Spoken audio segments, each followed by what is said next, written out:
don't you talk about Javier Cabrera and the Ica Stones? When did you find out about him, and what's been your... We had a picture of a human skull in a limestone boulder, huge boulder, about 20 tons, we'd estimated, that had fallen off a cliff. It was tertiary, which is the layer just above where the dinosaurs are supposed to become extinct. So maybe 60 million years. A human skull embedded in it, and it had tumbled down, and it was there on the beach there in Peru. And we began to calculate, you know, we'd like to have that boulder right out here in front of the museum. A 20-ton boulder that we're just going to pick up and run off with. We'd actually worked the logistics out and have it shipped through Galveston and transported. And so Dr. Swift and I went down. Dr. Swift had been there and had seen it and then had to photograph. So he came back and got me, and we went down, and by the time we got there, or in between, it was about 2 months from when he saw it and then we were able to return. There were several newspaper articles that had appeared locally describing it. And when we got there, it had been bashed to pieces. The skull was gone, and there was this hole there where the skull was, which was extremely disappointing because we were ready to take that 20-ton boulder back to Glen Rose. And the skull was gone. We did document that the hole was there, and the kind of opposition. Somebody thought it was significant and took the trouble to destroy it. While we were there, we interviewed Dr. Cabrera, and in the process learned more and more and more of what he was able to reveal. He'd been collecting the burial stones for years. His father had actually begun back in the 30s collecting the burial stones from the Inca tombs. And we were able to actually get into some of the tombs and see some of the in situ burial stones in the tombs and photograph that. But he had a collection of some 11,000 of these stones there in the front of his huge mansion, which is on the square there in Inca. It was built by the conquistadors. He's a descendant, not of the Indians, but of the Spanish conquistadors. He is an eminent scientist. He performed the first heart surgery in Peru, heart transplant. He was 20 years head of the Department of Medicine at the University of Lima and established the teaching hospital there in Inca, and actually established the museum there in Inca, which now they refuse to acknowledge his work there. An interesting story there with the museum, because Carlos Solte, who was registrar of the Museum of Engineers in Lima, had also excavated some of these burial stones and then donated them to that museum in Inca. We interviewed his brother, who said he had, at his brother's death, had donated the stones. So we went to the museum, Dr. Swift and I, asked to see them, though they don't exist. They're not real. And we showed pictures. We knew that they were there. Well, okay, they're here, but they're in storage. Well, okay, we're not in a big hurry. We'd like to see them. Well, you have to have an official document from a chartered museum in order for us to give you permission to see them, which was nonsense, but that was a rule he made up on the spot. Fine. It took us 2 days to get that. We had it faxed from the U.S. and presented it to him. And then he wouldn't even come out to meet us. He sent his assistant out and said, sorry, I don't care if you've got the permit, you've got the document, we will not allow you to see them. It was 2 years later when Dr. Swift did finally get to see them and did examine them himself. They are there, just like what Cabrera has in his museum in front of his house, huge mansion there. He has 11,000, in addition, other artifacts that he doesn't show most of the time. Of course, he's passed away, I think, in 2002. He is a very unusual man, obviously a genius. He's got some very unusual ideas. He believes in the millions of years for dinosaurs, but that man was back millions of years ago, and obviously was intelligent because of the depictions on the stones of what appears to be brain surgery and heart transplants that he could see on the stones. You could see some cesarean births taking place and the operations, the placenta, all depicted on these stones from tombs 1,500 to 2,500 years ago. And of course he had a great interest in this, not so much in the dinosaurs as we were, but more in the technology that he was able to detect in the stones. We wanted to see the dinosaurs, and about a third of them had dinosaurs on them. All varieties, very specific, not just general variety, but this species and that species. Some of them very large, 4 or 5 feet across. Most of them football size, but all ranges of sizes, 11,000 of them. About a third of them with dinosaurs, very clear ones. Some had suggested that he carved them all, which, 11,000 seems a little bit like overkill.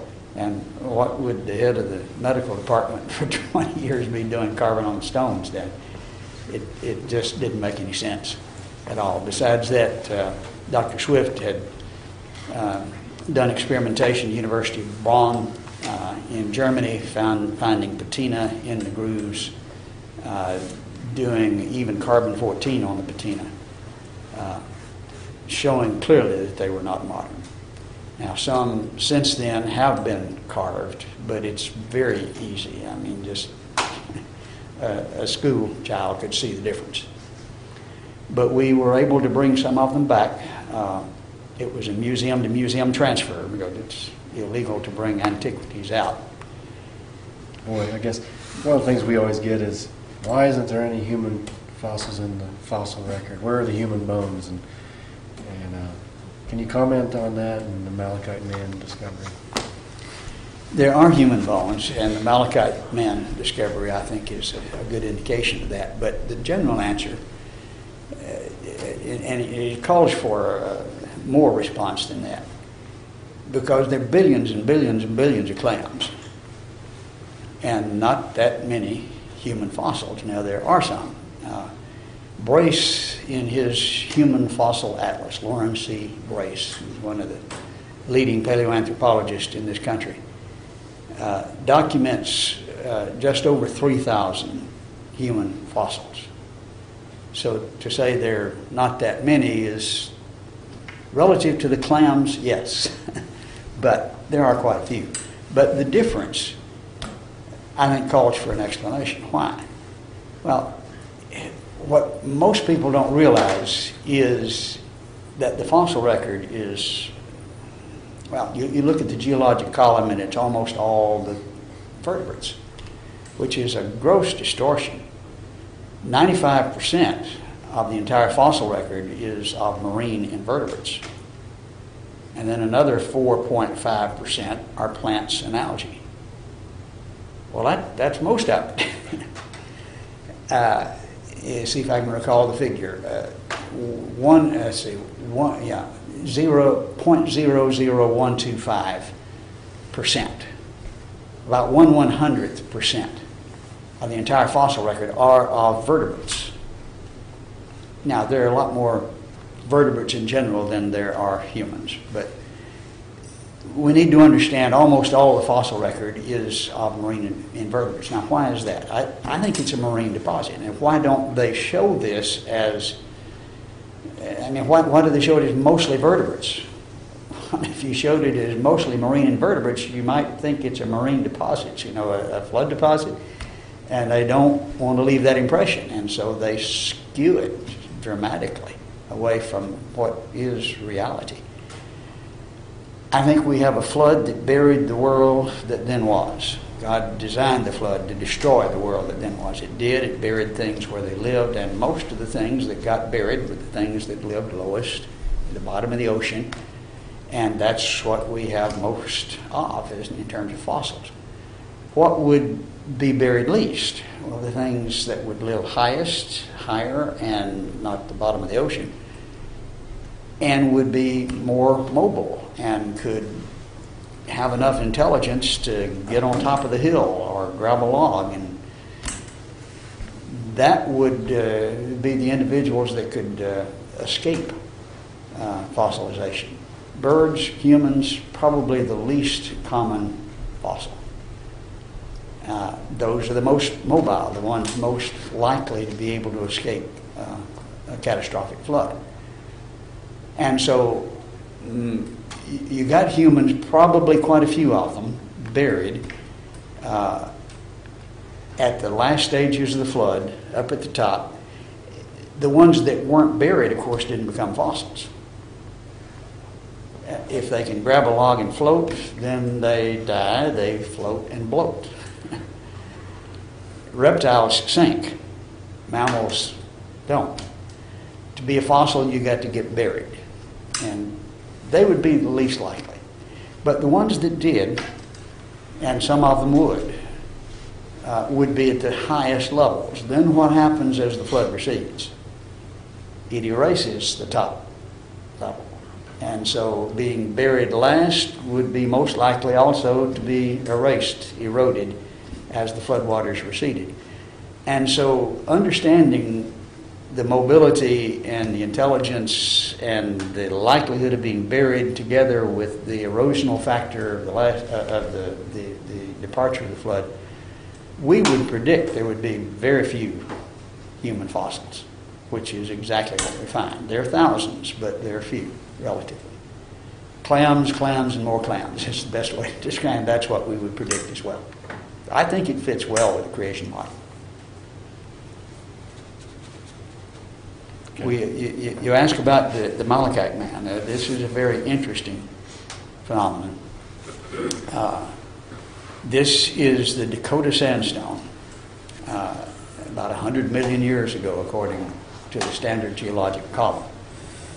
And it's sandstone that's loosely consolidated. You can dig in it with a knife. It's not real hard. Above it is hard and below it is hard. But here is loosely consolidated sandstone. And the area was exposed with an open pit copper mine in the 30s with a bulldozer.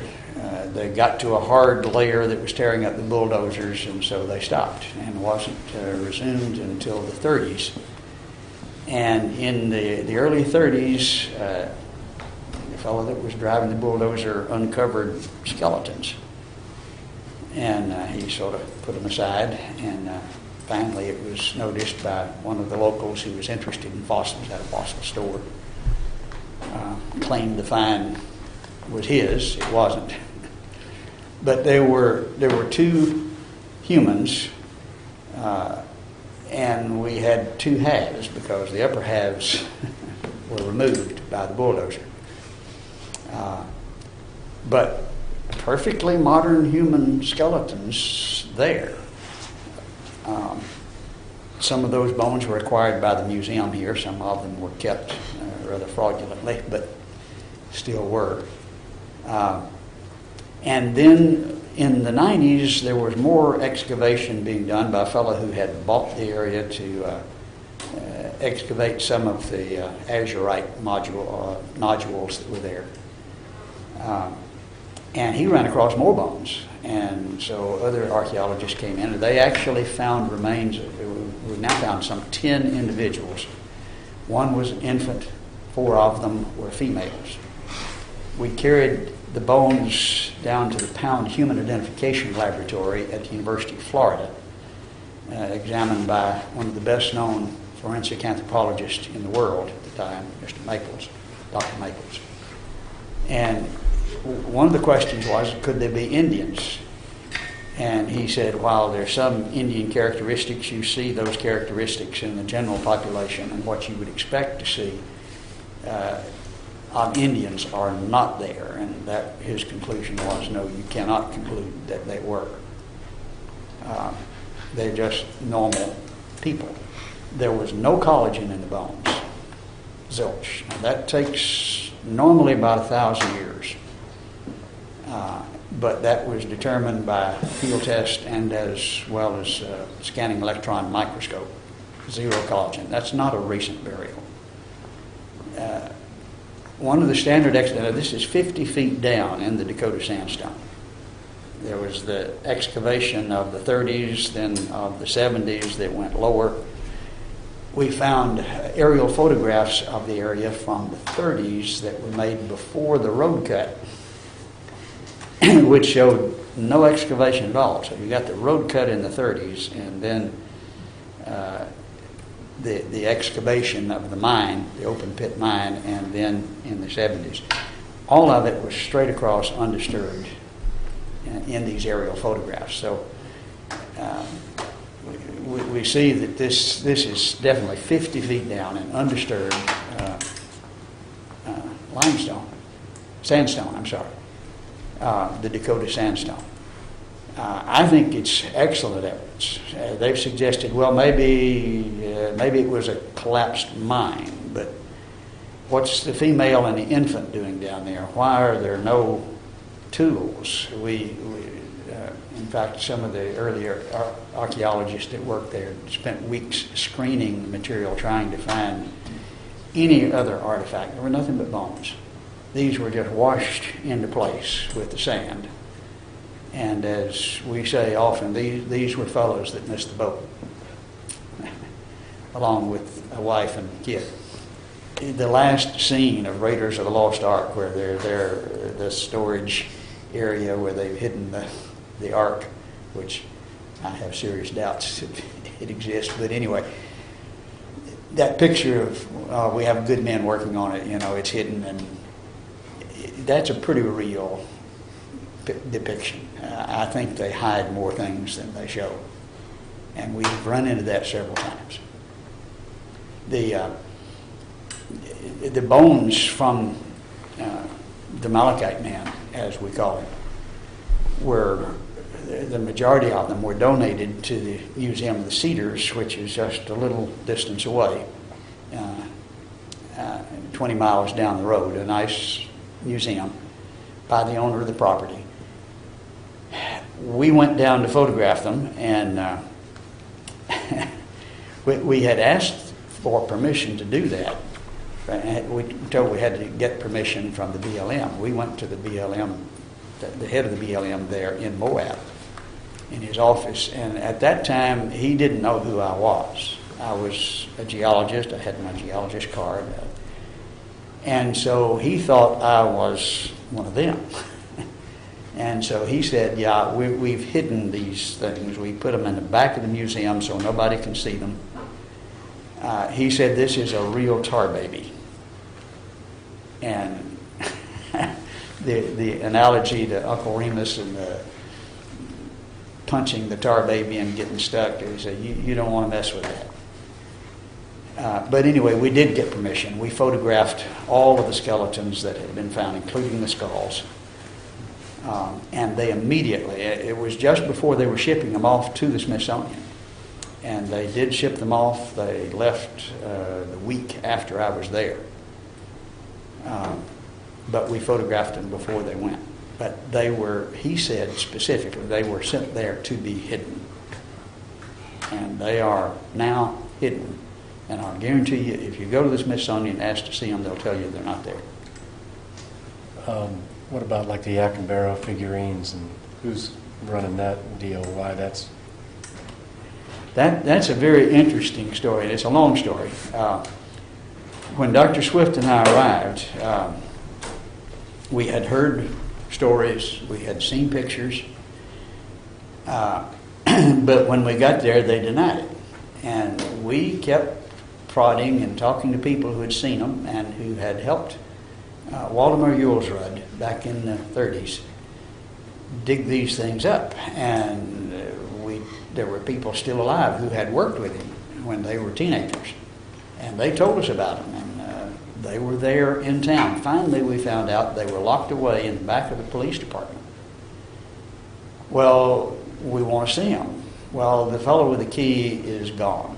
He won't be back for 2 days. I said, well, I'll be here for 2 days. Or I've got a crowbar, I can fix this.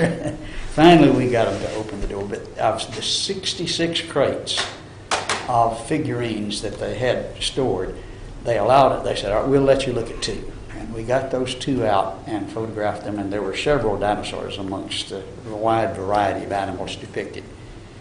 And photographed that. We had to wait till the following year to come back with correspondence with the mayor.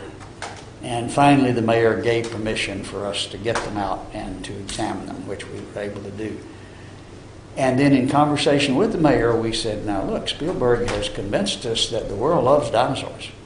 This is controversial. What does that mean? That means you're going to get news coverage. People are going to hear about it. This is wonderful. You can be Dinosaur City. What's your most opportunistic industry here? The tourism. This is a great climate. It's the same latitude as Hawaii. Have them come see the dinosaurs. And that caught on. We now have a museum. I think they spent $150,000 of the city's money and got some other grants, and they've got them on display there in Acambaro today. And you can see the whole story and pictures of Waldemar Julesrud, who excavated them back in the 30s. They've been dated with thermoluminescent dating back to approximately 4,000 years ago. That's the most appropriate dating method for pottery. Some have dated them with radiocarbon, which is really not appropriate for pottery, but there may be some particles of carbon there. They came out some 2,000 to 3,000 years of age, but of course we've known what dinosaurs looked like for a little over 100 years. So if they're 200 years old, they have a serious problem when they're just beautiful clay ceramic representations of very specific dinosaurs from 4,000 years ago, and there are thousands of them. There's some 33,000 figurines in the collection, over 20,000, about 2,600 of them were dinosaurs from 4,000 years ago. There are still dinosaurs being excavated. We interviewed one of the fellows here. It's been about 4 years now, but he owned the bread company there. He also owned a brick factory, and he was getting the clay for his brick from an area very close to where Julesrud had excavated, and he uncovered several caches of the pottery and these figurines, and one of them was one of the most beautiful dinosaurs I've ever seen. Just a perfect specimen. That was excavated 4 years ago. Well, what's the evolutionary spin in the museum there? What did they say? Julesrud made them all himself. That's what they say when you go in the Yeah. museum? He made all these? Very interesting sidelight here. Perry Mason, Earl Stanley Gardner, the author of Perry Mason, heard about this, was very interested. And he, together with Professor Hapgood from the University of New Hampshire, went down to investigate. Well, he's a trained criminologist, Earl Stanley Gardner. And he knows how to investigate things. And he was saying, all right, if these things were made by Julesrud, we ought to be able to find some evidence or falsify that. Let's see if we can dig in places where it wouldn't have been possible for him to make them. The police chief had a house that was built in 1875. Julesrud arrived in the early 1900s. Okay, let's excavate under the floor of the police chief, the most reputable fellow there. They found 43 specimens under the floor. And he documented that, and Earl Stanley Gardner did in his book, The Host with the Big Hat.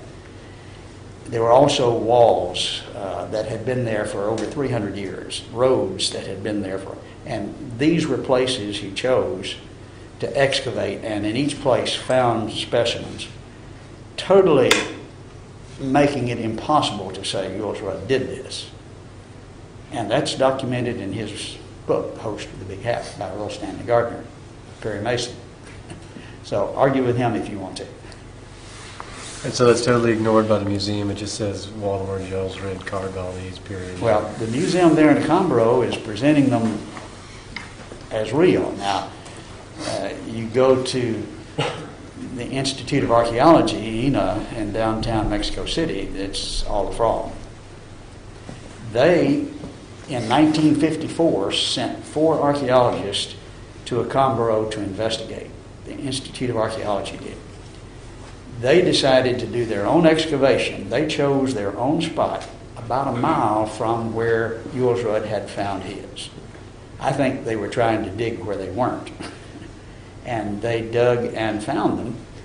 Down 6 feet, they found a lot of pottery, which they acknowledged to be real, thousands of years old, Chippewa culture, about 3,000 to 4,000 years ago.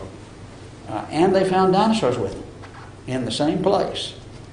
And the memo that they wrote, and we have a copy of the memo, was that this pottery is real, but that the dinosaurs could not be because man and dinosaurs didn't live together.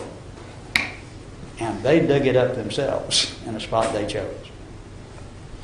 Now that was 1954, so they know, and that's why they never would give us a permit.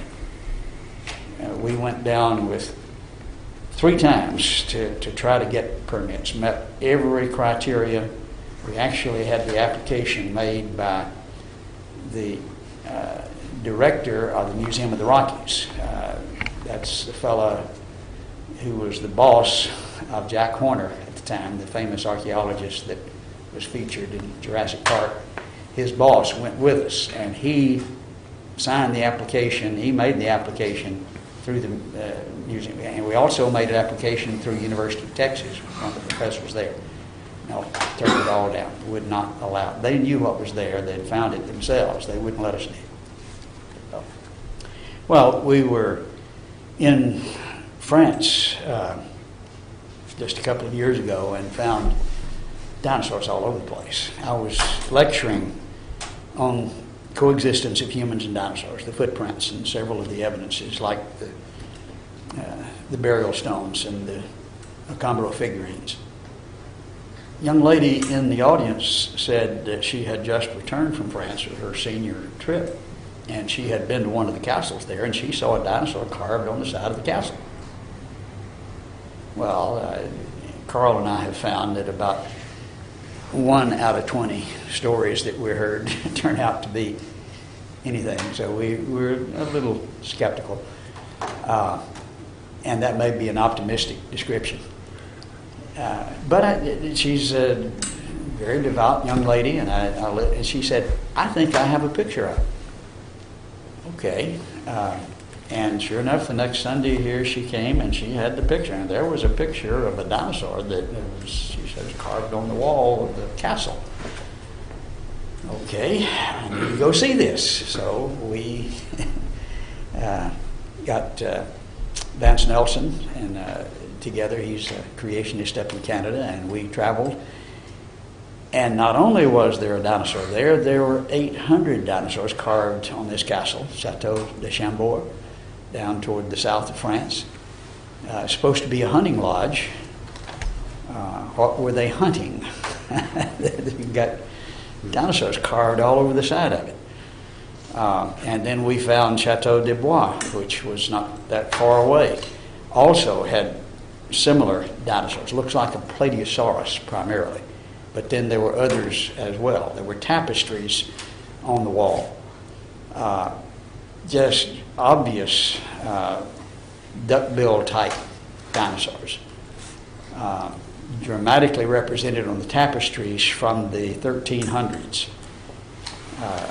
One of the castles was begun in the 1200s. And there was just evidence everywhere we looked. Well, I went back this spring of last year, and of course I've put this on videos and it's been on the web. And of all the tapestries and all the areas in those two castles, that area that has the dinosaurs is now walled off and you can't go in and see it. Now, why? Well, they're repairing it. Okay, but it's that specific area only that they're walling off. I don't know why, but I know what that looks like. I've had experience with that kind of thing. But you can't see it today. Now, the dinosaurs on Chateau de Chambord, you can't miss. They're all over the place.